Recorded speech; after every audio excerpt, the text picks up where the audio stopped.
نحمده ونصلي على رسوله الكريم اما بعد فاعوذ بالله من الشيطان الرجيم بسم الله الرحمن الرحيم ادعوا ربكم تضرعا وخفية انه لا يحب المعتدين عن وائل بن حجر رضي الله عنه انه صلى مع النبي صلى الله عليه وسلم فلما قرأ غير المغضوب عليهم ولا الضالين قال آمين وخفض بها صوته اللهم صل على محمد وعلى آل محمد كما صليت على إبراهيم وعلى آل إبراهيم إنك حميد مجيد اللهم بارك على محمد وعلى آل محمد كما باركت على إبراهيم وعلى آل إبراهيم إنك حميد مجيد.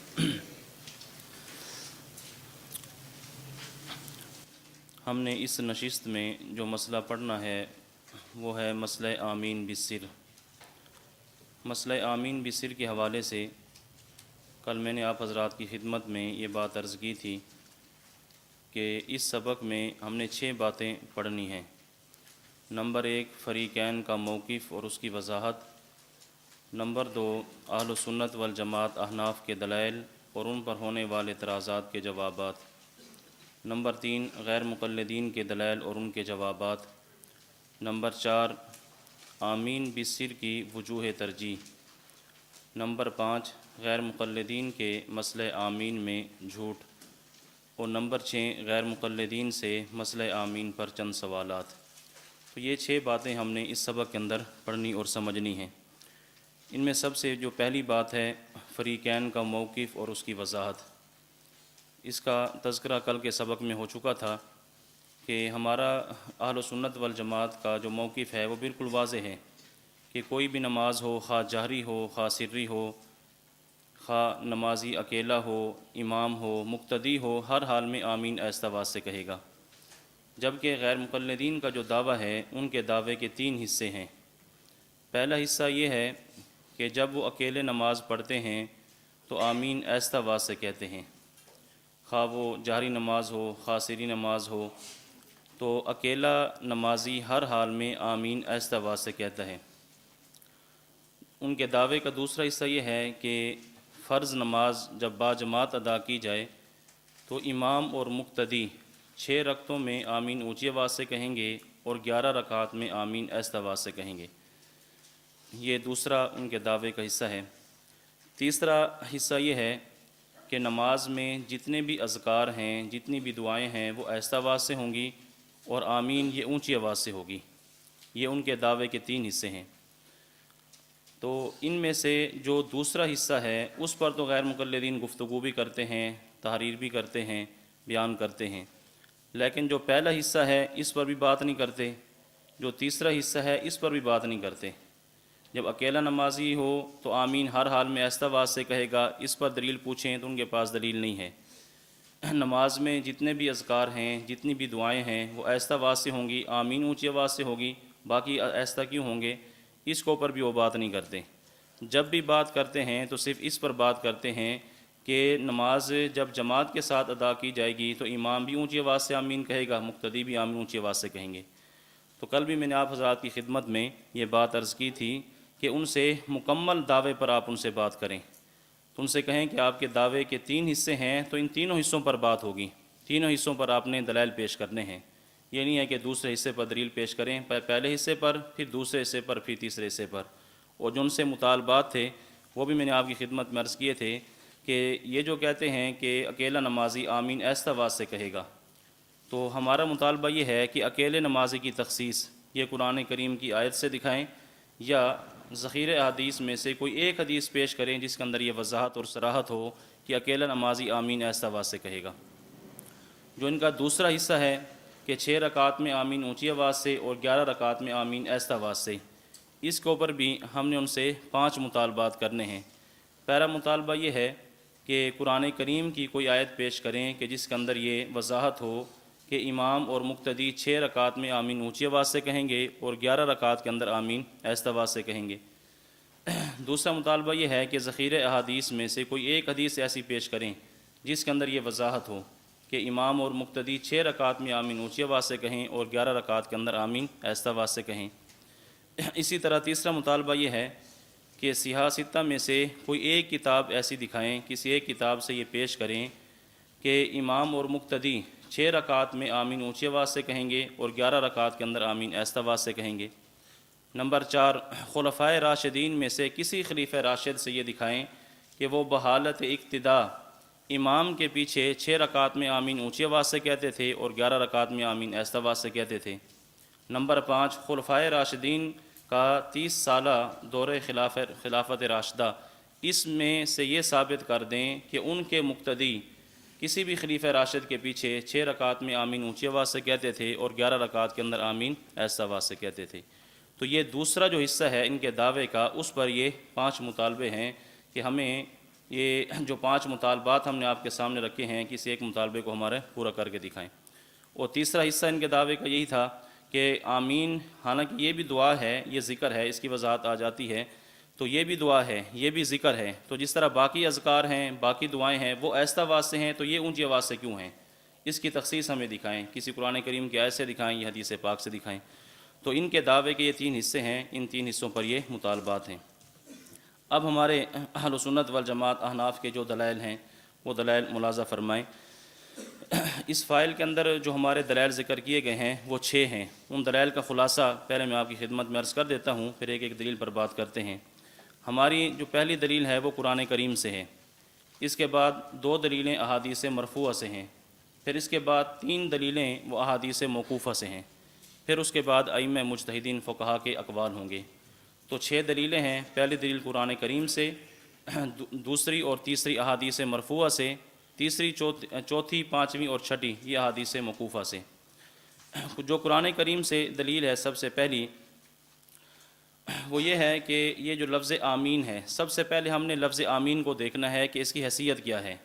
اگر یہ بات بھی آپ اچھی طرح سمجھ لیں تو آگے جانے کی بھی ضرورت پیش نہیں آتی، مسئلہ یہاں سے بھی حل ہو جاتا ہے کہ خود جو لفظ آمین ہے یہ کیا ہے، اس کی حیثیت کیا ہے۔ تو جب لفظ آمین کی حیثیت ہمارے سامنے آ جائے گی تو قرآن کریم سے فیصلہ کرنا آسان ہو جائے گا کہ یہ اونچی آواز سے ہونی چاہیے یا آہستہ آواز سے ہونی چاہیے۔ جب ہم آمین کو دیکھتے ہیں تو اس کی 2 حیثیتیں ہمارے سامنے آتی ہیں۔ پہلی حیثیت یہ ہے کہ آمین یہ دعا ہے، اور دوسری حیثیت یہ ہے کہ آمین اللہ تعالیٰ کے ناموں میں سے ایک نام ہے، ذکر ہے۔ تو آمین کی یہ 2 حیثیتیں ہیں، یا آمین دعا ہے یا لفظ آمین یہ اللہ تعالیٰ کا نام ہے، ذکر ہے۔ ان میں سے جو پہلی حیثیت ہے کہ آمین دعا ہے، آمین کا دعا ہونا یہ قرآن کریم سے بھی ثابت ہے، اور آمین کا دعا ہونا یہ بخاری شریف سے بھی ثابت ہے۔ اب ہم اس بات کو یہ ثابت کرتے ہیں کہ آمین دعا کیسے ہے، قرآن کریم سے ثابت کیسے ہوتا ہے، اور بخاری شریف میں کہا ہے کہ آمین دعا ہے۔ دیکھیں قرآن کریم کے اندر آیت ہے سورہ یونس آیت نمبر 89، اللہ رب العزت ارشاد فرماتے ہیں قال قد اجیبت دعوتکما، فرمایا کہ تم دونوں کی دعا قبول کر لی گئی۔ اب اس سے دونوں سے مراد کون ہیں؟ اس سے پیچھے حضرت موسیٰ علیہ السلام کی دعا کا ذکر ہے۔ حضرت موسیٰ علیہ السلام نے فرعون کے خلاف بد دعا کی، تو اس دعا پر حضرت ہارون علیہ السلام حضرت موسیٰ علیہ السلام کے ساتھ آمین کہتے رہے۔ تفسیر در منصور کے اندر اسی جگہ پر یہ روایت موجود ہے، کان موسیٰ علیہ السلام اذا دعا امن ہارون علیہ السلام علی دعائہ یقول آمین، کہ موسیٰ علیہ السلام دعا کرتے تھے اور ہارون علیہ السلام ان کی دعا پر آمین کہتے تھے۔ اب دیکھیں موسیٰ علیہ السلام دعا کر رہے ہیں اور ہارون علیہ السلام ان کی دعا پر آمین کہہ رہے ہیں۔ اللہ رب العزت نے جب قبولیت دعا کی بات فرمائی ہے تو وہاں یہ فرمایا کہ تم دونوں کی دعا قبول کر لی گئی، حالانکہ دعا کرنے والے تو کون تھے؟ صرف موسیٰ علیہ السلام تھے۔ ہارون علیہ السلام دعا نہیں کر رہے تھے بلکہ موسیٰ علیہ السلام کی دعا پر آمین کہہ رہے تھے، لیکن اللہ رب العزت نے یہ فرمایا کہ تم دونوں کی دعا قبول کر لی گئی۔ تو اس سے معلوم ہوا کہ اللہ رب العزت نے موسیٰ علیہ السلام کی دعا کو بھی دعا فرمایا، اور حضرت ہارون علیہ السلام کی جو آمین تھی اس کو بھی اللہ تعالیٰ نے دعا فرمایا ہے۔ تو دیکھیں اس سے یہ بات ثابت ہو جاتی ہے کہ آمین کیا یہ دعا ہے۔ تو قرآن کریم سے آمین کا دعا ہونا یہ ثابت ہے۔ باقی اس سے یہ ثابت نہیں ہوتا کہ وہ آمین اونچی آواز سے تھی یا آمین آہستہ آواز سے ہوتی تھی۔ ہمارا اس وقت جو اس سے استدلال ہے وہ صرف آمین کے دعا ہونے پر ہے، اور وہ اس سے ثابت ہو جاتا ہے۔ باقی اس میں یہ نہیں ہے کہ آمین اونچی تھی یا آہستہ سی۔ کوئی کہے کہ موسیٰ علیہ السلام اونچی آواز سے دعا کر رہے تھے، ہارون علیہ السلام اونچی آواز سے آمین کہہ رہے تھے، اس سے ہمارا یہ مستدل نہیں ہے۔ ہمارا اس سے صرف استدلال یہ ہے کہ اللہ رب العزت نے دونوں کی دعا کو دعا فرمایا، موسیٰ علیہ السلام کی دعا کو بھی دعا فرمایا اور ہارون علیہ السلام کی آمین کو بھی دعا فرمایا۔ تو جب آمین کا دعا ہونا یہ قرآن کریم سے ثابت ہے۔ اچھا، اسی طرح بخاری شریف سے امام بخاری نے جہاں یہ مسئلہ بیان کیا ہے، مسئلہ آمین، صفحہ نمبر 107 پر، تو وہاں باب قائم کیا۔ باب قائم کرنے کے بعد حضرت امام عطا رحمہ اللہ کا قول پیش کیا، فرمایا قال عطا آمین دعا، کہ امام عطا فرماتے ہیں کہ آمین دعا ہے۔ اب دیکھیں، آمین کا دعا ہونا یہ قرآن کریم سے بھی ثابت ہے، اور آمین کا دعا ہونا یہ بخاری شریف سے بھی ثابت ہے۔ جب یہ بات ثابت ہو گئی کہ آمین دعا ہے، اب ہم نے دیکھنا ہے کہ دعا کے اندر اصل کیا ہے۔ اللہ رب العزت نے دعا کے متعلق ہمیں کیا حکم دیا؟ سورہ اعراف آیت نمبر 55 میں یہ بات موجود ہے۔ اللہ رب العزت فرماتے ہیں ادعوا ربکم تضرعا وخفیہ، کہ اپنے رب سے دعا کرو عاجزی انکساری کے ساتھ اور آہستہ آواز سے۔ تو اس سے معلوم ہوا کہ دعا کے اندر اصل کیا ہے؟ اخفا ہے۔ اللہ تعالیٰ فرما رہے ہیں کہ آہستہ آواز سے اپنے رب سے دعا کرو، اور عاجزی انکساری بھی ہونی چاہیے۔ تو جب دعا کے اندر اصل اخفا ہے تو آمین بھی دعا ہے، اور دعا کے اندر اصل اخفا ہے تو اس کا تقاضا یہ ہے کہ آمین آہستہ آواز سے ہونی چاہیے۔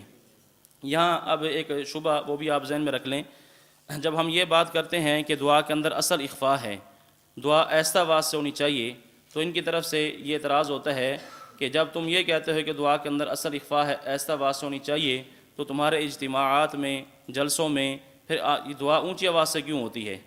اونچی آواز سے دعا ہوتی ہے، ایک امام یا کوئی بھی دعا کرانے والا اونچی آواز سے دعا کراتا ہے اور باقی سارے کے سارے اس کی دعا پر آمین کہتے ہیں، تو کہتے ہیں تمہارے جلسوں اور اجتماعات کے اندر آمین یہ دعا اونچی آواز سے پھر کیوں ہوتی ہے؟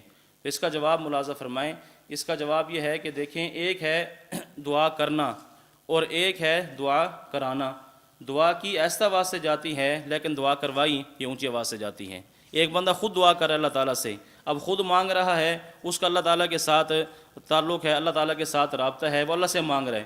لیکن ایک بندہ ایسا ہے کہ جو دعا کروا رہا ہے، اب وہ لوگوں کو بتا رہا ہے کہ ہم نے اس وقت مانگنا کیا ہے، تو وہ اسی وقت ہوگا کہ جب دعا وہ اونچی آواز سے ہوگی۔ تو بہرحال ایک ہے دعا کرنا اور ایک ہے دعا کرانا۔ دعا ہوتی تو آہستہ آواز سے ہے، لیکن کروائی اونچی آواز سے جاتی ہے۔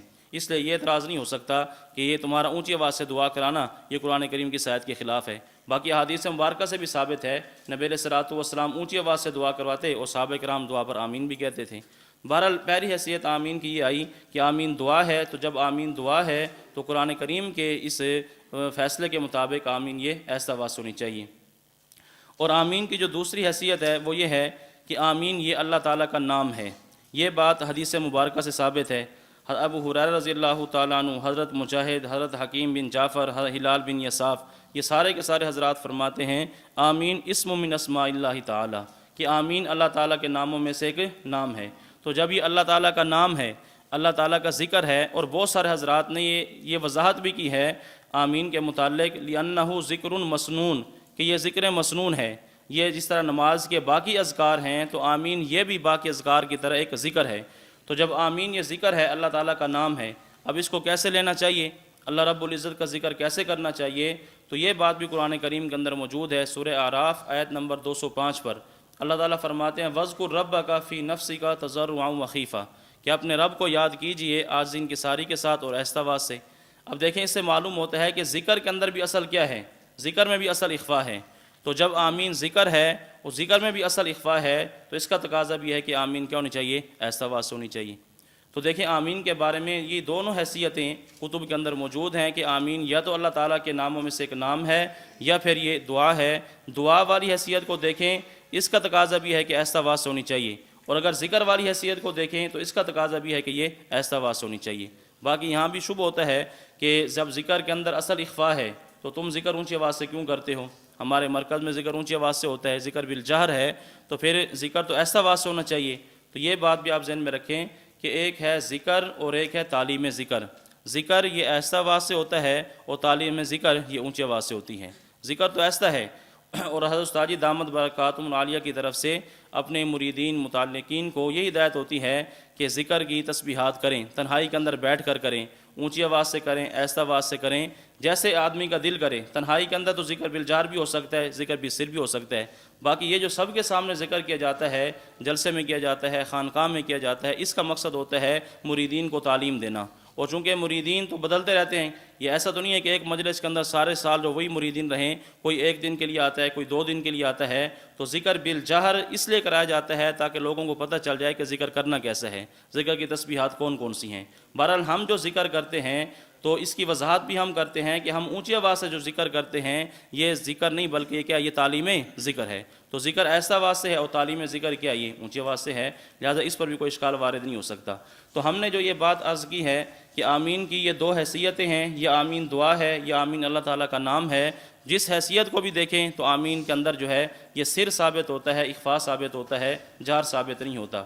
اور یہ بات ہم نہیں کہتے، یہ جو بات ہم نے کی ہے ہم نے اپنی طرف سے نہیں، بلکہ امام فخر الدین رازی رحمۃ اللہ علیہ جو شافعی ہیں، امام شافعی رحمۃ اللہ علیہ کے مقلد ہیں، انہوں نے بھی اپنی تفسیر کی کتاب تفسیر کبیر کے اندر یہ بات لکھی ہے، جہاں انہوں نے مسئلہ آمین کو بیان کیا تو وہ فرماتے ہیں کہ امام اعظم ابو حنیفہ رحمۃ اللہ علیہ فرماتے ہیں اخفاء التامین افضل، کہ آمین ایسا آواز سے کہنا افضل ہے۔ وقال الشافعی اعلانہ افضل، امام شافعی فرماتے ہیں کہ آمین اونچی آواز سے کہنا افضل ہے۔ یہ تو انہوں نے مسئلہ بیان کر دیا، موقف بیان کر دیا۔ آگے انہوں نے امام ابو حنیفہ رحمۃ اللہ علیہ کا استدلال پیش کیا ہے کہ امام ابو حنیفہ رحمۃ اللہ علیہ جو یہ فرماتے ہیں کہ آمین ایسا آواز سے ہونی چاہیے، امام صاحب کا استدلال کیا ہے۔ انہوں نے امام صاحب کا استدلال بھی پیش کیا اور ساتھ امام صاحب کے استدلال کے متعلق فرمایا کہ میں بھی یہی بات کہتا ہوں، یعنی امام صاحب کے استدلال کو انہوں نے قبول کیا ہے، باوجود شافعی ہونے کے انہوں نے یہ کہا کہ امام ابو حنیفہ رحمۃ اللہ علیہ کا جو یہ موقف ہے، نظریہ، یہ دلیل سے ثابت ہے، لہٰذا آمین ایسا آواز سے ہونی چاہیے۔ انہوں نے کیا لکھا، فرماتے ہیں واحتج ابو حنیفہ رحمہ اللہ علی صحت قولہ قال فی قول آمین وجہان، فرماتے کہ امام ابو حنیفہ رحمۃ اللہ علیہ فرماتے ہیں کہ آمین کے بارے میں کہ 2 حیثیتیں ہیں، اس کی 2 وجہ ہیں۔ احدہما انہ دعاء، پہلی حیثیت یہ ہے کہ یہ آمین دعا ہے، والثانی انہ من اسماء اللہ تعالی، اور دوسری وجہ یہ ہے کہ آمین اللہ تعالیٰ کے ناموں میں سے ایک نام ہے۔ پھر فرمایا فإن کان دعاء وجب اخفاؤہ، اگر آمین دعا ہے تو اس کو ایسا کہنا واجب ہونا چاہیے، لقولہ تعالی ادعوا ربکم تضرعا خفیہ، اللہ تعالیٰ کے فرمان ادعوا ربکم تضرعا خفیہ کی وجہ سے کہتے ہیں اس کو واجب ہونا چاہیے، ایسا کہنا واجب ہونا چاہیے۔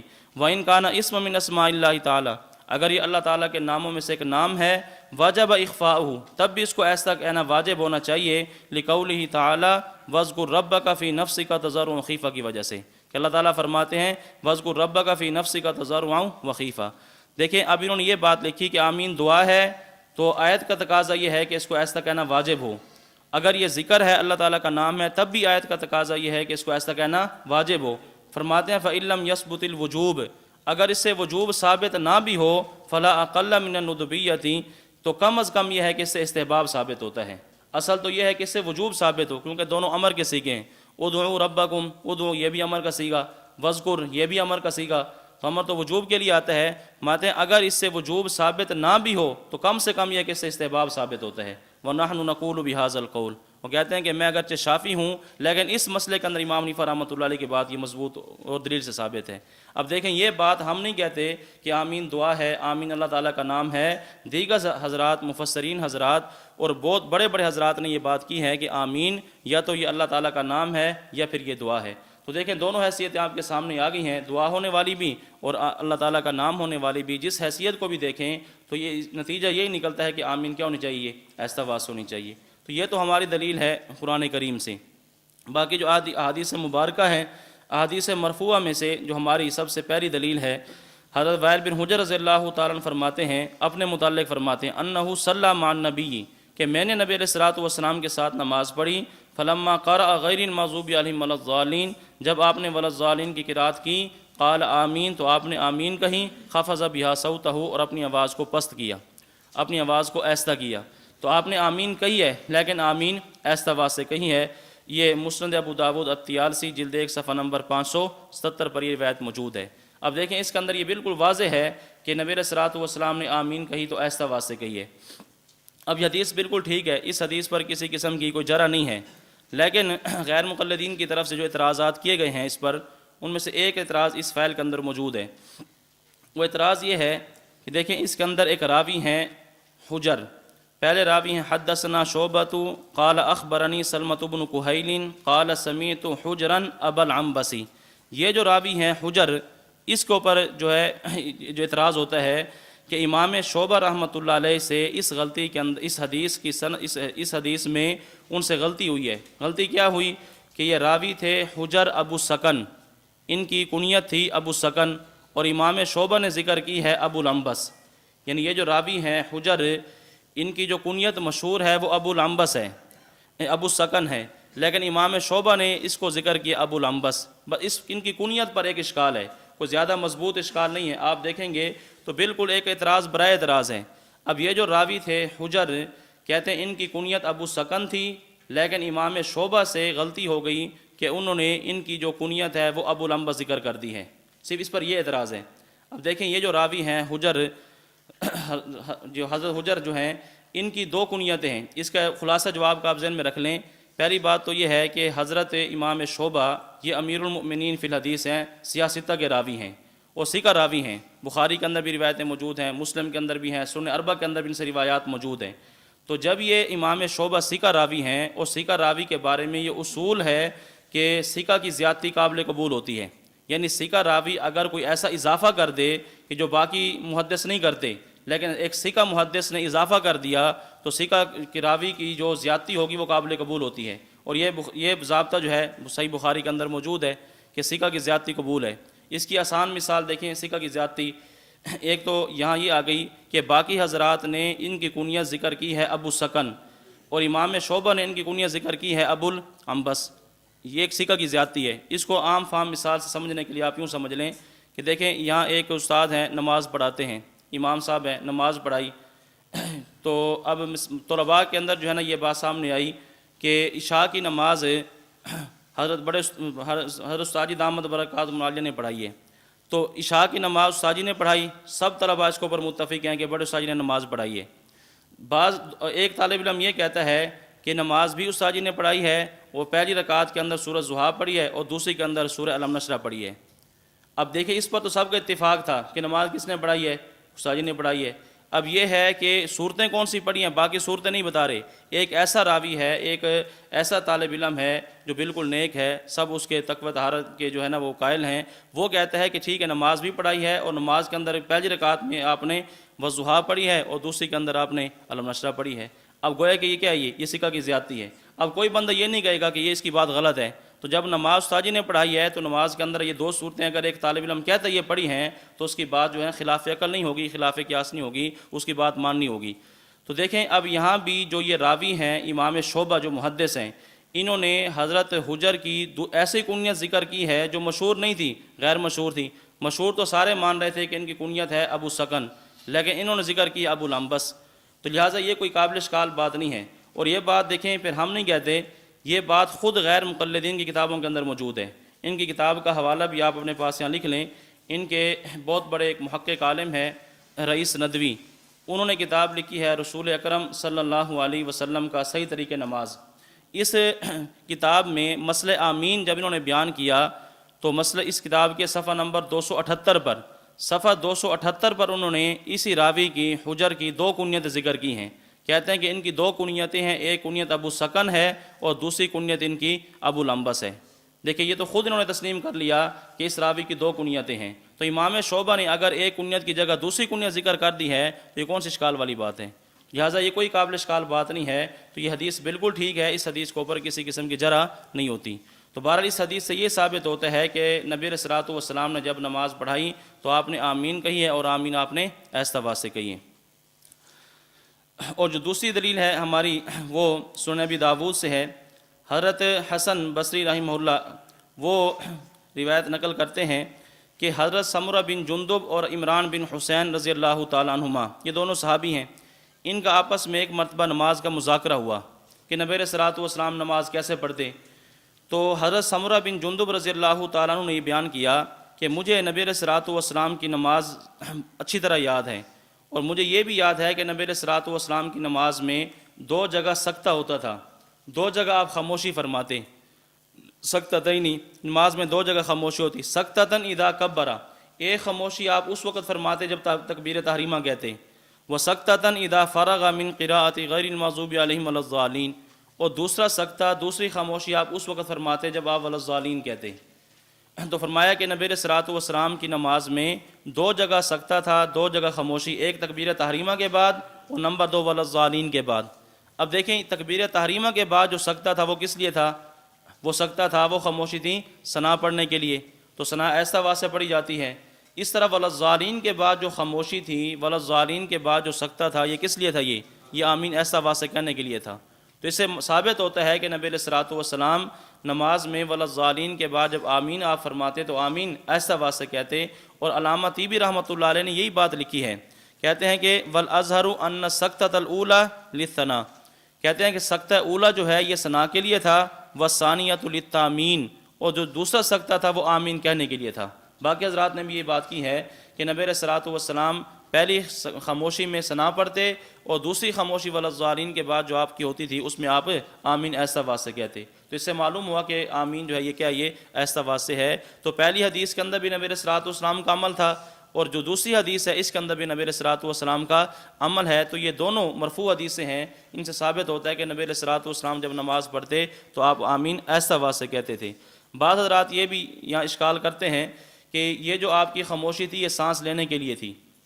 کہتے ہیں نبی علیہ الصلوۃ والسلام جو نماز میں سکتہ کرتے تھے تو یہ سکتہ جو تھا یہ خاموشی یہ سانس لینے کے لیے تھی۔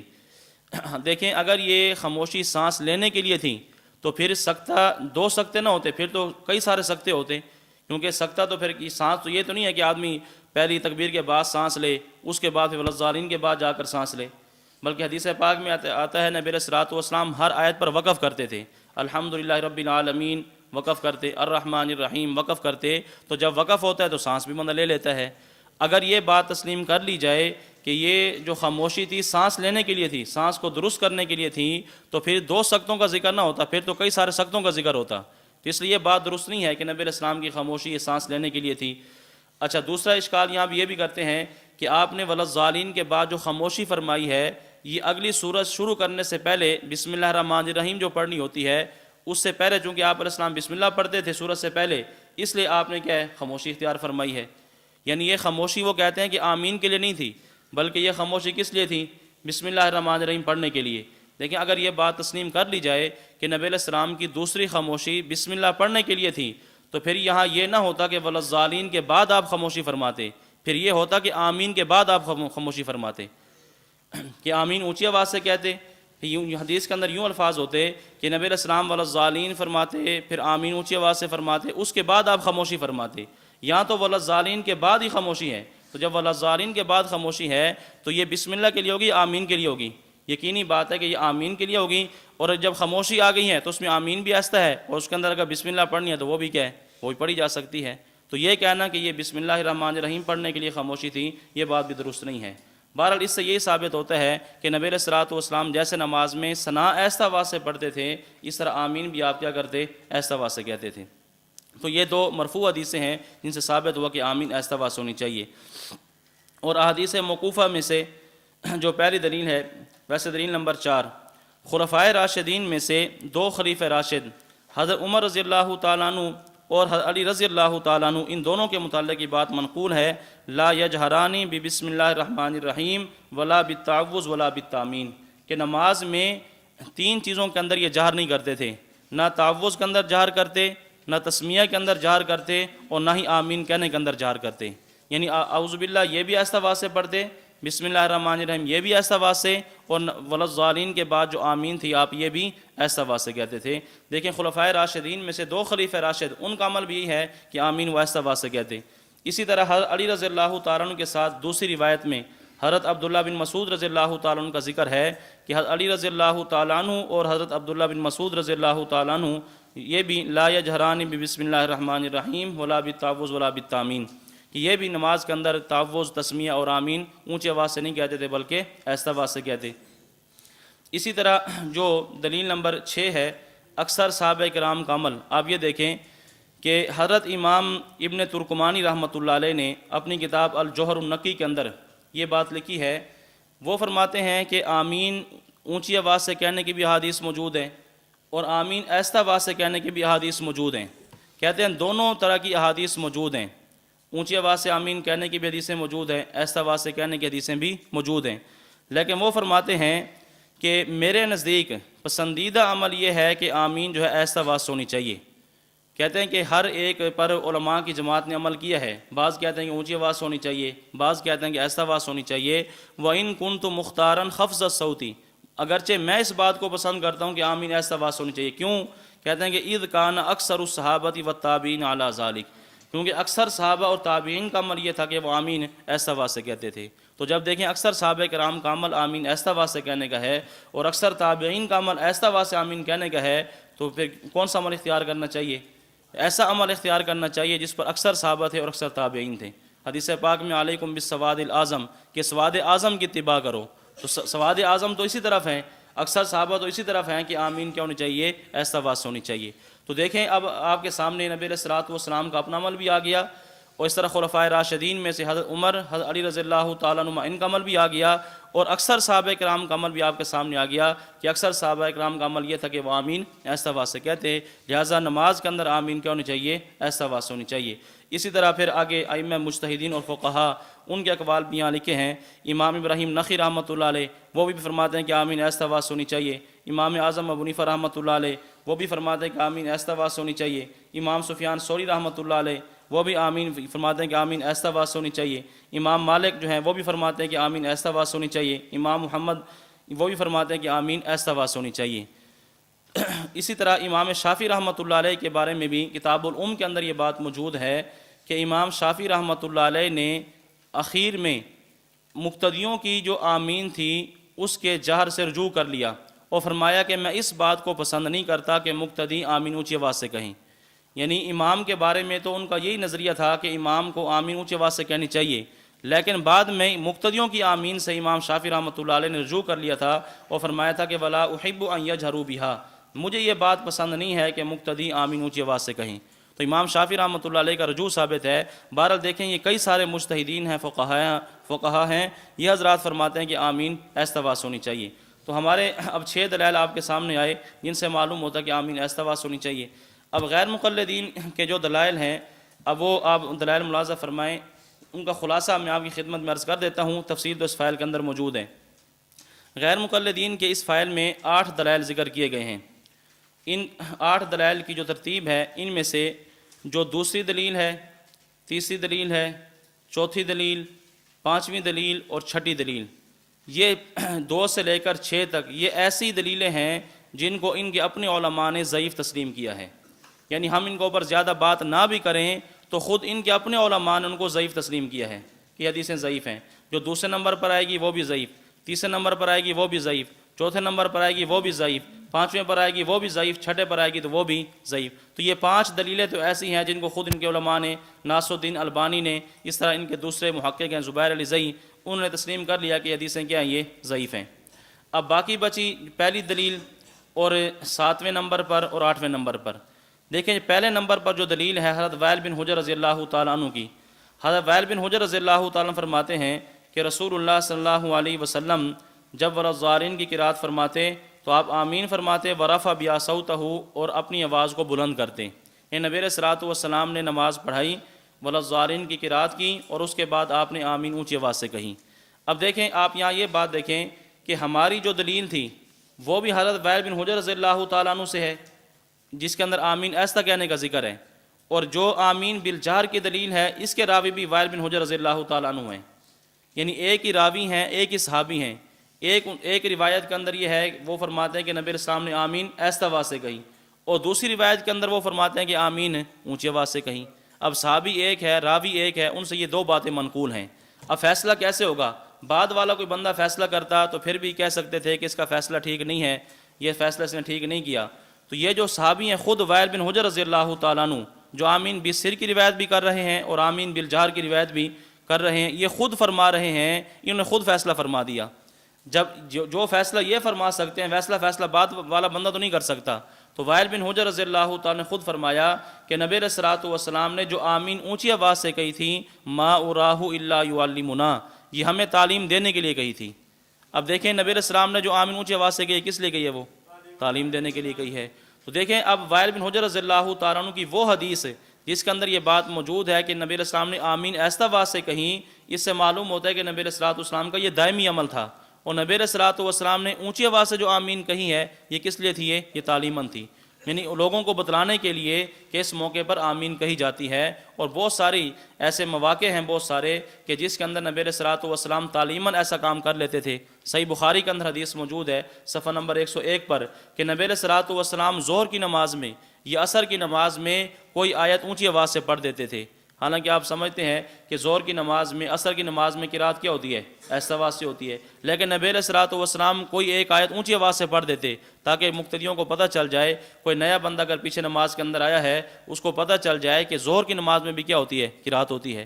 تو نبی علیہ الصلوۃ والسلام کا جو یہ عمل تھا، ظہر کی نماز میں یا عصر کی نماز میں کوئی آیت اونچی آواز سے پڑھتے تھے، مقصد کیا تھا اس کا؟ لوگوں کو تعلیم دینا۔ تو وائل بن حجر رضی اللہ تعالیٰ نے فیصلہ فرما دیا کہ نبی علیہ الصلوۃ والسلام نے جو اونچی آواز سے آمین کہی تھی یہ ہمیں تعلیم دینے کے لیے تھی۔ تو دیکھو جب صحابی نے فیصلہ فرما دیا ہے، اب آمین بالجہر کی جتنی بھی روایات ہوں گی ہم کس پر معمول کر لیں گے؟ ان کو ہم تعلیم پر معمول کر لیں گے، تو دونوں حدیث میں تطبیق ہو جائے گی کہ اونچی آواز سے کہنے کی حدیث بھی ہیں، ایسا آواز سے کہنے کی حدیث بھی ہیں، لیکن جو اونچی آواز سے کہنے کی حدیث ہیں وہ صحیح بھی ہوں تو کس پر معمول ہوں گی؟ وہ تعلیم پر معمول ہوں گی۔ اور تعلیم کو مستقل عمل نہیں بنایا جا سکتا۔ نبی علیہ السلام کا جو دائمی عمل تھا وہ آمین بالسر کا تھا، یہ تعلیم جو تھا یہ وقتی تھا۔ نبی علیہ الصلوۃ والسلام نے ایک وقت کے لیے جو ہے اونچی آواز سے آمین کہی ہے تاکہ لوگوں کو پتہ چل جائے، ویسے آپ کا دائمی معمول کیا تھا؟ وہ آمین ایسا آواز سے کہنے کا تھا۔ تو اس کا جواب تو یہ ہے کہ جو پہلی دلیل یہاں موجود ہے آپ اس کو تعلیم پر معمول کریں گے تو اس کا جواب بالکل آسان ہو جائے گا۔ اور دوسرا دیکھیں اس کے بعد جو دوسری، تیسری، چوتھی، پانچویں اور چھٹی دلیلیں ہیں ان کے اوپر جو حوالہ جات وہاں موجود ہیں، اس کے ساتھ ساتھ اس کے اوپر آپ یہ بات بھی ذہن میں رکھ لیں کہ یہ جو پہلی حدیث ان کی آئی ہے حضرت وائل بن حجر رضی اللہ تعالیٰ عنہ سے کہ نبی علیہ السلام نے آمین اونچی آواز سے کہی، دیکھیں اس کے ایک راوی ہیں سفیان ثوری، حدثنا محمد بن کثیر اخبرنا سفیان عن سلمہ، حضرت سلمہ سے نقل کرنے والے ہیں حضرت سفیان سے مراد حضرت سفیان ثوری رحمۃ اللہ علیہ۔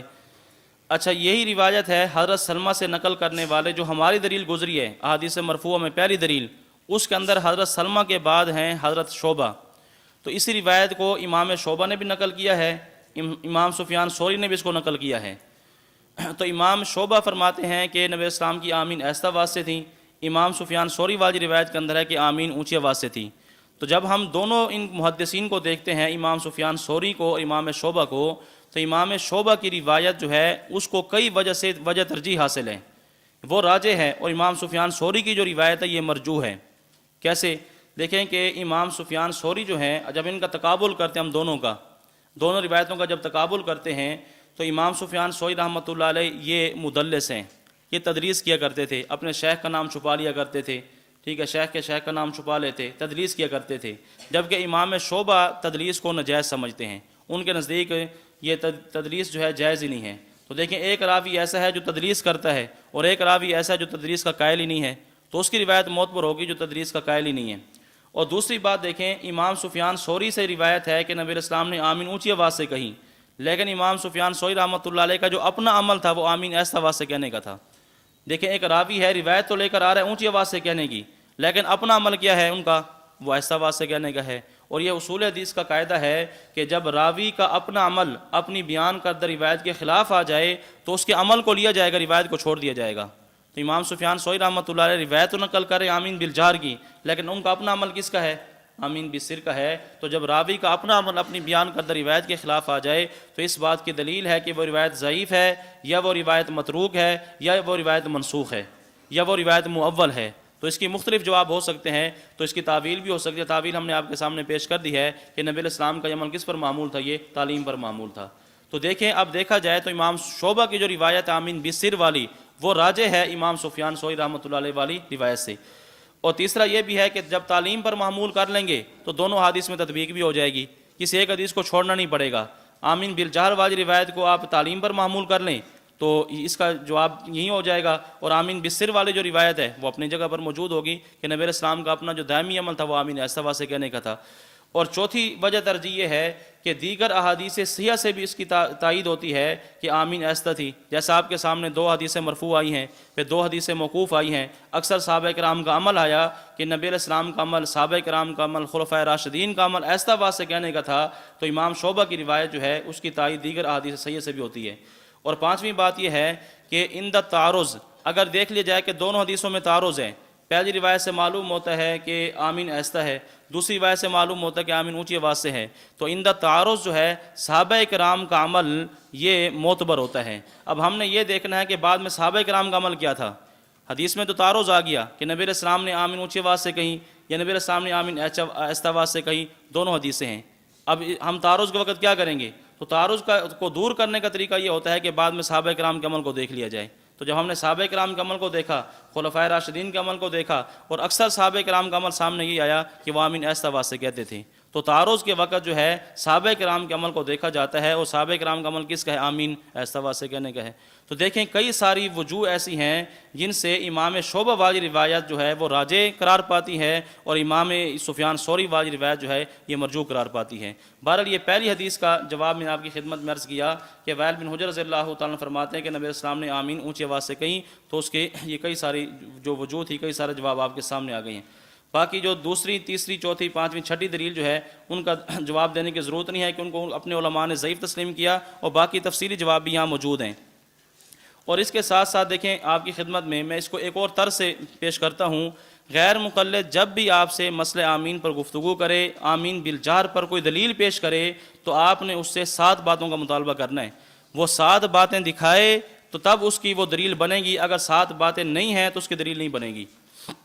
یہ بہت بہترین گر ہے، بہت بہترین حل ہے کہ اس کی کوئی بھی روایت ہو، آپ کو اس کے اندر 7 باتوں کو اس سے مطالبہ کریں۔ نمبر 1 امام کا لفظ ہو، نمبر 2 مقتدی کا لفظ ہو، نمبر 3 جہر کی بات ہو۔ نمبر 1 امام کا لفظ، نمبر 2 مقتدی کا لفظ، اور نمبر 3 جہر کی بات، نمبر 4 6 رکعت کی بات، نمبر 5 دوام کی بات، یہ کہتے ہیں نا کہ ہمیشہ آپ نے آمین اونچی آواز سے کہی ہے، دوام کی بات، اور نمبر 6 سنت مؤکدہ کی بات، سنت مؤکدہ۔ نمبر 1 امام، نمبر 2 مقتدی، نمبر 3 جہر، نمبر 4 6 رکعت، اور نمبر 5 دوام، اور نمبر 6 سنت مؤکدہ، اور نمبر 7 اپنے کسی عالم نے ضعیف نہ کہا ہو۔ ایسی روایت پیش کریں کہ ان کی روایت کو ان کے مسلک کے کسی عالم نے ضعیف نہ کہا ہو۔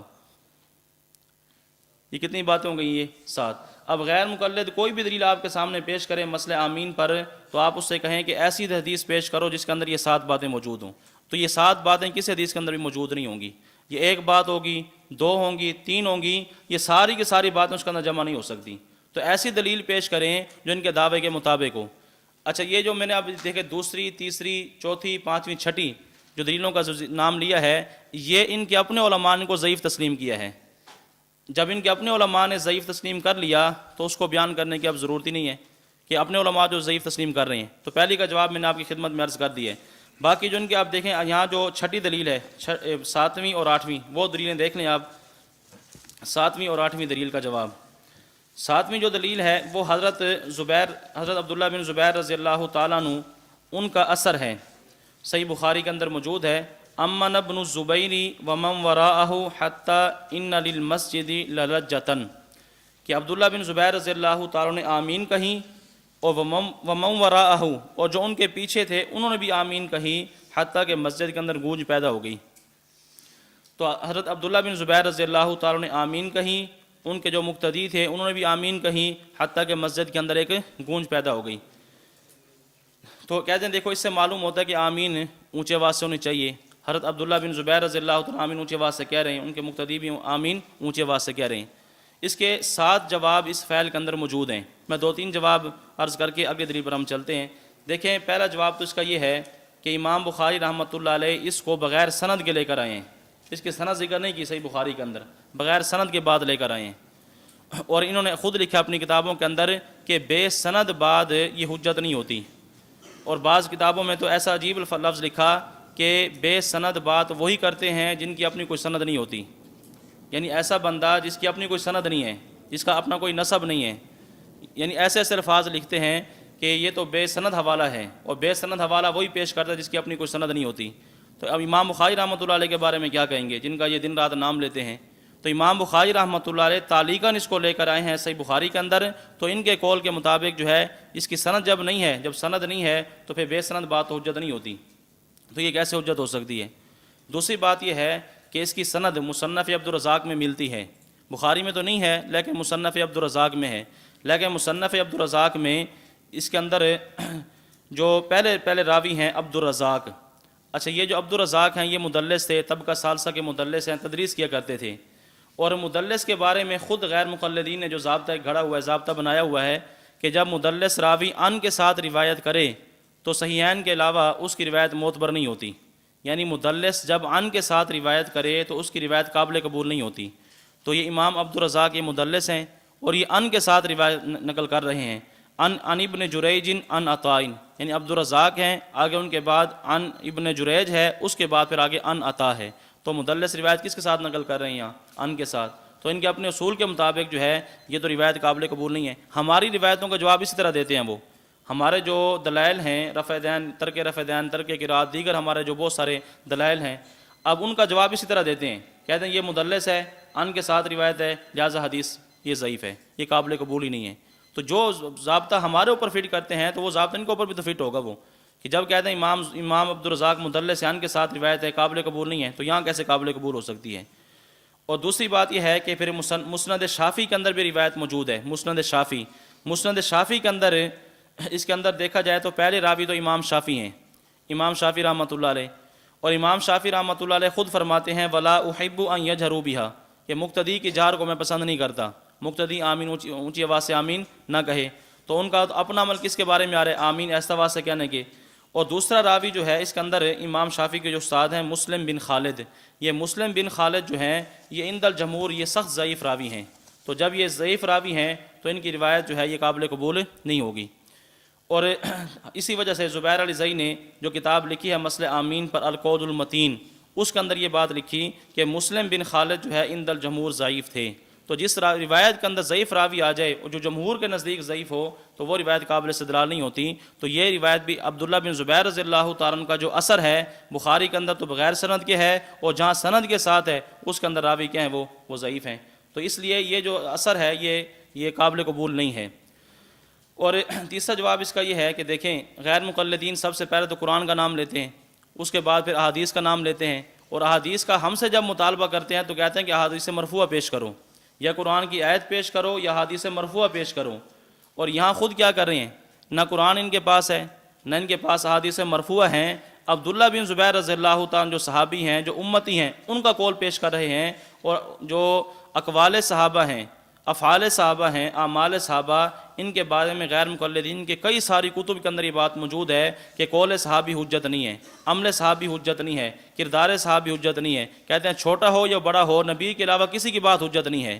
تو جب یہ خود کہتے ہیں کہ نبی کے علاوہ امتی کی بات حجت نہیں ہے تو عبداللہ بن زبیر رضی اللہ تعالیٰ کے پھر عمل سے خود استدلال کیسے کر رہے ہیں؟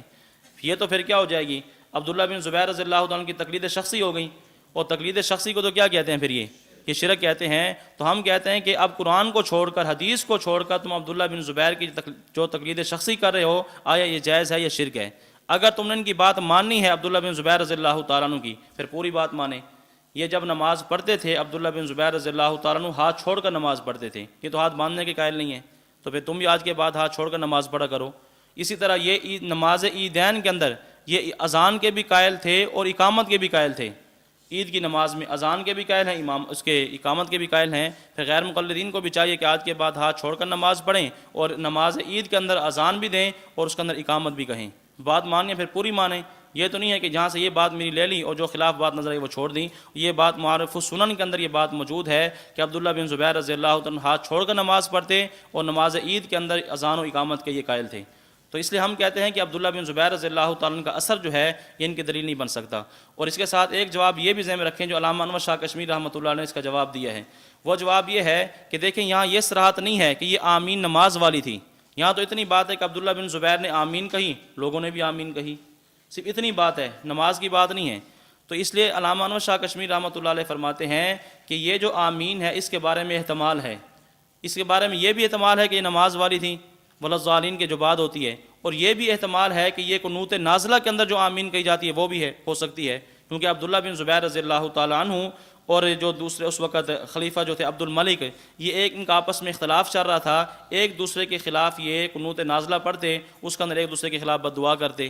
تو علامہ انور شاہ کشمیری فرماتے ہیں کہ ممکن ہے کہ یہ قنوت نازلہ والی آمین ہو، کیوں؟ اس لیے کہ جب ایک دوسرے کے خلاف آدمی بد دعا کرتا ہے، مخالفت ہوتی ہے، تو اس طرح کی باتوں میں مبالغہ آرائی ہو جاتی ہے، تو ہو سکتا ہے کہ اس کے اندر کیا یہ آمین کہتے ہوں، ان کے مقتدی بھی کیا کرتے ہوں، آمین کہتے ہوں۔ تو اس میں احتمال تو آ گیا نا یہ، کیونکہ وہاں تو صراحت نہیں ہے، تو جب اس میں احتمال آ گیا کہ یہ ولضالین کے بعد والی آمین بھی ہو سکتی ہے، قنوت نازلہ کے بعد جو آمین ہوتی ہے وہ بھی ہو سکتی ہے، اور یہی ضابطہ ان کے جو اپنے بہت بڑے ان کے جو محقق گزرے ہیں، حافظ عبداللہ روپڑی، ان کی کتاب ہے رفع دین اور آمین، اس میں لکھتے ہیں، جب دیکھیں ہماری دلیل کا جواب دیتے ہیں، کہتے ہیں اذا جاز الاحتمال بطل الاستدلال، وہ کہتے ہیں یہ مسلمہ قاعدہ ہے، کہتے ہیں یہ مسلمہ قاعدہ ہے کہ جب کسی بات کے اندر احتمال پیدا ہو جائے تو استدلال کیا ہو جاتا ہے، باطل ہو جاتا ہے۔ تو یہاں بھی تو احتمال موجود ہے کہ یہ ولضالین کے بعد والی آمین ہے یا قنوت نازلہ کے بعد والی آمین ہے، تو جب اس کے اندر احتمال پیدا ہو گیا تو تمہارے جو ہے بیان کردہ ضابطے کے مطابق اذا جاء الاحتمال بطل الاستدلال، پھر یہ روایت بھی کیا ہے، تمہاری دلیل حجت نہیں بن سکتی۔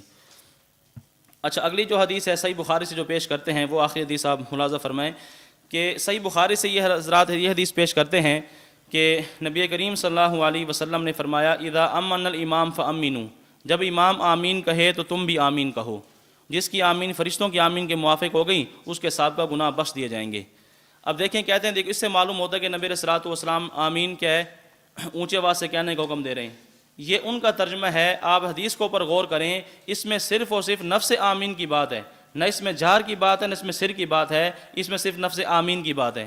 نبی علیہ السلام یہ فرما رہے ہیں کہ جب امام آمین کہے تم بھی آمین کہو، اس میں یہ تو نہیں فرمایا کہ جب امام اونچی آواز سے آمین کہے تم بھی آمین اونچی آواز سے کہو، اس کے اندر صرف اتنی بات ہے کہ جب امام آمین کہے تم آمین کہو۔ اب دیکھیں اس پر ہمارا عمل ہے کہ نہیں ہے، ہمارا امام بھی ولضالین کے بعد آمین کہتا ہے اور ہم بھی کیا کرتے ہیں، آمین۔ کبھی اونچی آواز سے سنی ہے؟ ہمارا امام بھی آمین کہتا ہے، مقتدی بھی آمین کہتے ہیں، وہ تو اونچی آواز سے نہیں ہوتی۔ تو اس کا یہ مطلب نہیں ہے کہ امام آمین کہے تو اونچی آواز سے کہے، مقتدی آمین وہ بھی اونچی آواز سے کہیں۔ اس صحیح بخاری کی حدیث کے مطابق اس میں نفس آمین کا ذکر ہے، اس میں جہر کی بات نہیں ہے۔ باقی امام بخاری نے جو باب قائم کیا ہے تو باب قائم کرنے سے جہر تھوڑی ثابت ہو جائے گا۔ امام بخاری رحمۃ اللہ علیہ کا یہ جو استدلال ہے، تو جب کسی امام کا استدلال جو ہے وہ فاسد ہو سکتا ہے، باطل ہو سکتا ہے فقہا کا، امام بخاری تو اس طرح مجتہد مطلق بھی نہیں ہے، تو امام بخاری کا اجتہاد خطا نہیں کر سکتا۔ امام بخاری نے باب تو قائم کیا ہے کہ اس سے معلوم ہوتا ہے کہ امام کو آمین اونچی آواز سے کہنی چاہیے، لیکن آپ حدیث کو پر غور کریں تو اس سے یہ بات ثابت نہیں ہوتی۔ تو امام بخاری کا استدلال بھی ٹھیک نہیں ہے، کیونکہ اس سے یہ ثابت نہیں ہوتا کہ آمین اونچی آواز سے ہونی چاہیے۔ اس پر تو ہمارا بھی عمل ہے اور ہم آمین آہستہ آواز سے کہتے ہیں، اس میں صرف اتنی بات ہے۔ دیکھیں، اگر اس سے یہ بات ثابت ہو بھی جائے کہ جب امام آمین کہے تم بھی آمین کہو، لہٰذا آمین اونچی آواز سے کہو، اس طرح کے الفاظ ہم بھی پیش کر دیتے ہیں، پھر ان کو بھی اونچی آواز سے کہنا شروع کر دو۔ یہ تو صحیح بخاری 107 پر ہے نا، ہم صحیح بخاری 101 پیش کر دیتے ہیں۔ صحیح بخاری جلد صفحہ 1 پر ہے، صفحہ نمبر 101 پر آپ نے فرمایا اذا قال الامام سمع اللہ لمن حمدہ فقولوا ربنا لک الحمد، کہ جب امام سمع اللہ لمن حمدہ کہے تم ربنا لک الحمد کہو۔ اب ربنا لک الحمد کہو کا مطلب کیا ہے؟ اونچی آواز سے کہو۔ دیکھیں الفاظ یہاں بھی وہی ہیں، وہاں بھی الفاظ وہی ہیں کہ جب امام آمین کہے تم آمین کہو۔ اب اس سے اگر جار ثابت ہوتا ہے تو پھر اس سے بھی جار ثابت ہوگا کہ جب امام سمیع اللہ لمن حمدہ کہے تم ربنا لک الحمد کہو۔ کہو کا مطلب اونچی آواز سے کہو۔ اسی طرح سنن نسائی کے اندر حدیث موجود ہے، آپ نے فرمایا قولوا التحیات للہ والصلوات، التحیات للہ والصلوات والطیبات کہو۔ قولوا اللہم صلی علی محمد، اللہم صلی علی محمد کہو۔ یہ امر کے صیغے ہیں، تو جس طرح یہاں امر کا صیغہ ہے، آپ نے حکم دیا ہے، تو اس طرح وہاں بھی حکم دیا ہے۔ اگر یہاں جار ثابت ہوتا ہے تو آج کے بعد پھر ربنا لک الحمد یہ بھی اونچی آواز سے کہو، التحیات یہ بھی اونچی آواز سے کہو، اللہم صلی علی محمد یہ بھی کیا پھر اونچی آواز سے کہو۔ تو جب وہاں جار ثابت نہیں ہوتا تو یہاں جار کیسے ثابت ہوتا ہے؟ تو صرف اس کے اندر نفس آمین کی بات ہے، اس کے اندر آمین جار کی بات نہیں ہے۔ اور آگے کیا ہے؟ کان رسول اللہ صلی اللہ علیہ وسلم یقول آمین، رسول اللہ صلی اللہ علیہ وسلم آمین کہتے تھے۔ اب دیکھیں اس میں کیا ہے؟ آمین کہتے تھے، جار کی بات ہے، اس میں جار کی بات نہیں، آمین کہتے تھے۔ تو آمین کہنے کے اندر تو کوئی اختلاف ہی نہیں ہے، آمین کو تو ہم بھی کہہ لیں، اختلاف تو اس میں ہے کہ جہرن کہنی ہے سرن کہنی ہے۔ تو نبی علیہ السلام کے بارے میں یہ بات ہے کہ آپ آمین آپ کہا کرتے تھے۔ اب غیر مقلدین نے دیکھیں جو اس مسئلے کے اندر جھوٹ بولا ہے، ٹائم ہمارا پورا ہو چکا ہے، تو 2-3 باتیں آپ ذہن میں رکھ لیں۔ ایک تو یہ ہے کہ جو تیسری بات میں نے آپ کی چوتھی بات آپ کی خدمت میں عرض کی تھی کہ چوتھی بات یہ ہوگی کہ مسئلہ آمین کی وجوہ ترجیح میں دیکھیں نمبر 1 آمین بالسر جو ہے اوفق بالقرآن ہے، قرآن کریم کے زیادہ موافق ہے، دعا ہو تب بھی اور اگر یہ ذکر ہو اللہ تعالیٰ کا نام ہو تب بھی، اب وہ بات آپ کے سامنے ہو چکی ہے۔ تو آمین بالسر جو ہے یہ اوفق بالقرآن ہے، قرآن کریم کے کیا یہ زیادہ موافق ہے، دعا لیں تب بھی ذکر لیں تب بھی۔ نمبر 2 جہر والی احادیث کو اگر تعلیم پر محمول کر لیا جائے تو دونوں احادیث میں کیا ہو جاتی ہے، تطبیق ہو جاتی ہے۔ اور نمبر 3 علیکم بسنتی و سنت الخلفاء الراشدین المہدیین، اس کو حدیث کو سامنے رکھا جائے تو 2 خلیفہ راشد حضرت عمر اور علی رضی اللہ تعالی عنہما، یہ دونوں خلیفہ راشد یہ آمین ایسا آواز سے کہتے تھے، اونچی آواز سے نہیں کہتے تھے، تو ان کے عمل کو دیکھا جائے یہ بھی وجہ ترجیح موجود ہے۔ اور نمبر 4 اکثر صحابہ کرام کا عمل کیا تھا، وہ آمین ایسا آواز سے کہنے کا تھا، تو یہ بھی آمین بالسر کی وجہ ترجیح ہے کہ آمین کیا ہونی چاہیے، ایسا آواز سے ہونی چاہیے۔ اور 5ویں وجہ ترجیح یہ ہے کہ کوئی بھی امام ایسا نہیں گزرا جس نے آمین بالسر سے آمین بالجہر کی طرف رجوع کیا ہو۔ ہاں ایسا ہوا ہے کہ آمین بالجہر کا جو قائل امام تھا اس نے آمین بالسر کی طرف رجوع کیا ہے، جیسے امام شافعی کی بات آپ کے سامنے آئی ہے کہ امام شافعی نے مقتدیوں کی آمین بالجہر سے رجوع کر لیا تھا، اور آپ یہ فرماتے تھے کہ آمین کیا ہونی چاہیے، ایسا آواز ہونی چاہیے۔ تو یہ 5 وجوہ ترجیح ہیں آمین بالسر کی۔ اور غیر مقلدین نے اس مسئلے کے اندر جو جھوٹ بولا ہے، آپ وہ ملاحظہ فرمائیں کتنے جھوٹ سے کام لیتے ہیں یہ۔ ان کے عالم ہیں بدیع الدین راشدی، بہت بڑے کے محقق اور مناظر گزرے ہیں، تو مقالت راشدی جلد 2 صفحہ نمبر 74 پر انہوں نے یہ بات لکھی کہ آپ صلی اللہ علیہ وسلم جہری نماز میں ہمیشہ بلند آواز سے آمین کہتے تھے، جہری نماز میں ہمیشہ بلند آواز سے آمین کہتے تھے، اور حوالہ دیا بخاری شریف کا۔ اب آپ دیکھیں بخاری شریف کے اندر کہاں یہ بات موجود ہے، پوری بخاری کو آپ دیکھ لیں، کسی بھی جگہ یہ بات موجود نہیں ہوگی کہ نبی علیہ السلام ہمیشہ آمین اونچی آواز سے کہتے تھے، تو یہ بالکل واضح اور صریح جھوٹ ہے، بخاری کے اندر ایسی بات موجود نہیں ہے۔ نمبر 2 ان کے شیخ الحدیث ہیں محمد علی جانباز، ان کی کتاب ہے صلاۃ المصطفیٰ، صفحہ 71 پر لکھا، اسی کا ترجمہ کیا، کان رسول اللہ صلی اللہ علیہ وسلم یقول آمین۔ دیکھیں کوئی بھی ثانیہ کا طالب علم، اولا کا طالب علم بھی ہوگا، وہ بھی اس کا ترجمہ یہ کرے گا کہ رسول اللہ صلی اللہ علیہ وسلم آمین کہتے تھے۔ انہوں نے ترجمہ کیا کیا اپنی کتاب کے اندر، کہتے ہیں کہ رسول اللہ صلی اللہ علیہ وسلم آمین اونچی آواز سے کہتے تھے، اونچی آواز سے اپنی طرف سے اضافہ کر دیا ہے، تو نبی علیہ السلام پر یہ جھوٹ بولا ہے۔ بخاری کے اندر یہ بات موجود نہیں ہے کہ نبی علیہ السلام آمین اونچی آواز سے کہتے تھے، تو ان کے شیخ الحدیث کا حال یہ ہے کہ ترجمہ بھی غلط کر رہے ہیں۔ اور اسی طرح ان کے ایک دوسرے مناظر ہیں نور حسین گرجاکھی گجرانوالہ کے، ان کا رسالہ ہے آمین بالجہر، اس میں نے لکھا کہ صحیح بخاری کے اندر یہ بات موجود ہے کہ حضرت عبداللہ بن عمر رضی اللہ تعالیٰ عنہ خود بھی ہمیشہ آمین اونچی آواز سے کہا کرتے تھے، اور لوگوں سے بھی کہا کرتے تھے کہ آمین بلند آواز سے کہو۔ حالانکہ بخاری کے اندر یہ بات موجود نہیں ہے، بخاری کے جو الفاظ ہیں وہ میں آپ کی خدمت میں عرض کرتا ہوں، آپ اسے دیکھیں سے یہ ثابت ہوتا ہے کہ خود بھی اونچی آواز سے کہتے، دوسرے لوگوں کو بھی یہ کہتے۔ الفاظ یہ ہیں، حضرت نافع فرماتے ہیں کان ابن عمر رضی اللہ عنہما لا یدعہ ویحزہم، اب لا یدعہ کہ آپ آمین چھوڑتے نہیں تھے، ویحزہم اور دوسروں کو بھی آپ کیا کرتے تھے، برانگیختہ کرتے تھے کہ آمین کہو۔ اب اس سے جہر ثابت ہوتا ہے کوئی، اس سے تو یہ ہے کہ آمین کی بات ہے بھی آمین کو چھوڑتے نہیں تھے، نہ آمین کو چھوڑنا چاہیے، ولا الضالین کے بعد آمین کہے تاکہ دعا قبول ہو جائے۔ اور ویحزہم دوسرے لوگوں کو بھی آپ برانگیختہ کرتے بھڑکاتے تھے کہ آمین نہ چھوڑیں، لیکن انہوں نے ترجمہ کیا کیا اس کا کہ عبداللہ بن عمر خود بھی ہمیشہ بلند آواز سے آمین کہتے تھے، اور لوگوں سے بھی کہا کرتے تھے کہ آمین بلند آواز سے کہو۔ یہ بالکل واضح صریح جھوٹ ہے، صحیح بخاری سے یہ بات ثابت نہیں ہوتی۔ اور نمبر 4 ان کے بہت بڑے مولوی گزرے ہیں محمد یوسف جے پوری، ان کی کتاب ہے حقیقت الفقہ۔ جب کوئی غیر مقلد بنتا ہے نا، کوئی ہمارے بندے کو متاثر کرتے ہیں تو یہ کتابیں ان کو دکھاتے ہیں، حقیقت الفقہ وغیرہ، اور یہ جھوٹ کا پلندہ ہے۔ اس کے اندر آپ دیکھیں ہر مسئلے کا اس نے جھوٹ بولا ہے۔ ایک جگہ لکھتا ہے کہ ہدایہ میں جلد 1 صفحہ نمبر 365 پر کہتے ہیں آمین بالجہر کے اس بات میں بہت ساری حدیث ہیں، یعنی ہدایہ ہماری حنفیوں کی کتاب ہے، ہمارا عمل آمین بالسر کا ہے، کہتے ہیں ہدایہ کے اندر یہ بات موجود ہے کہ آمین بالجہر کی بہت ساری روایات ہیں۔ اور ایک اس سے بڑھ کر آگے جھوٹ لکھا کہ ہدایہ میں امام ابن حمام نے لکھا ہے کہ آمین بالسر کی ساری احادیث ضعیف ہیں۔ ہدایہ میں کس نے لکھا؟ امام ابن حمام نے، حالانکہ ہدایہ چھٹی صدی کی کتاب ہے اور ابن حمام یہ گزرا ہے 9ویں صدی میں۔ اب 9ویں صدی کا بندہ وہ پیدا ہو کر 6 صدی کتاب میں لکھ کر آ گیا ہے، تو اس طرح کے جھوٹ انہوں نے اپنی کتابوں کے اندر لکھے ہیں، اور ان کے یہ لکھنے والے علماء ہیں، اور ایسے کتاب ہماری کتابوں پر اعتراض کرنے والے ایسے اپنی کتابوں کے اندر جھوٹ لکھے ہیں۔ تو یہ صرف مسئلہ آمین کے اندر ان کے جھوٹ ہیں، اس کے علاوہ بہت سارے ہر مسئلے کے اندر آپ کو ان کے جھوٹ ملیں گے۔ اور باقی مسئلہ آمین پر غیر مقلدین سے چند سوالات ہیں، وہ سوالات پھر آپ کو الگ مل جائیں گے، تقریباً 8-10 سوال ہیں، تو اس مسئلے پر آپ ان سے سوال بھی کریں، ٹھیک ہے، ساتھ ساتھ یعنی کہ دفاع کے ساتھ ساتھ ہم نے اقدام بھی کرنا ہے، تو ان سے اس مسئلے کے اوپر اعتراضات بھی کریں، ان سے سوال بھی کریں۔ تو یہ مسئلہ جو ہے مختصر میں نے آپ حضرات کی خدمت میں عرض کیا ہے، تفصیل فائل کے اندر موجود ہے، کوئی بات سمجھ نہ آئے، کوئی مزید بات پوچھنی ہو تو پھر بعد میں پوچھ سکتے ہیں۔ واخر دعوانا الحمد للہ رب العالمین.